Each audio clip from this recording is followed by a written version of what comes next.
Évangile de Jésus-Christ selon saint Luc.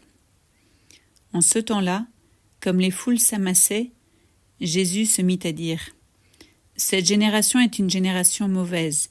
Elle cherche un signe, mais en fait de signe, il ne lui sera donné que le signe de Jonas. Car Jonas a été un signe pour les habitants de Ninive, il en sera de même avec le Fils de l'homme pour cette génération. Lors du jugement, la reine de Saba se dressera en même temps que les hommes de cette génération, et elle les condamnera. En effet, elle est venue des extrémités de la terre pour écouter la sagesse de Salomon, et il y a ici bien plus que Salomon. Lors du jugement, les habitants de Ninive se lèveront en même temps que cette génération, et ils la condamneront.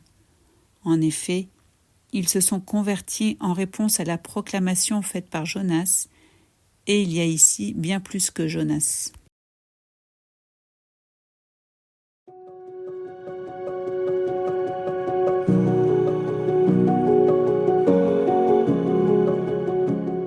Jésus parle à des Juifs qui sont pétris des Écritures et animés par l'attente du règne de Dieu. Pourtant, les deux exemples qu'il leur propose sont des païens, les habitants de Ninive et la reine de Saba.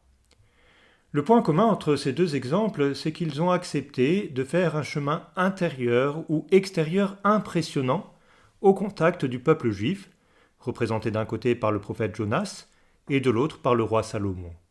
La force de la prédication de Jonas et la profondeur de la sagesse de Salomon ont porté leurs fruits chez ces païens. Au contraire, la sagesse de Jésus et les miracles qu'il accomplit semblent ne pas porter le même fruit chez ses contemporains. Ce paradoxe vient en réalité illustrer une réalité que nous connaissons bien. C'est souvent lorsque nous sommes le plus proches de Jésus ou lorsque nous pensons être avancés dans la foi qu'il nous est plus difficile de nous laisser encore surprendre ou déranger par l'Évangile. Acceptons alors aujourd'hui de nous placer du côté des habitants de Ninive pour entendre l'appel à la conversion, ou du côté de la reine de Saba pour nous mettre en route et puiser à la source de la sagesse.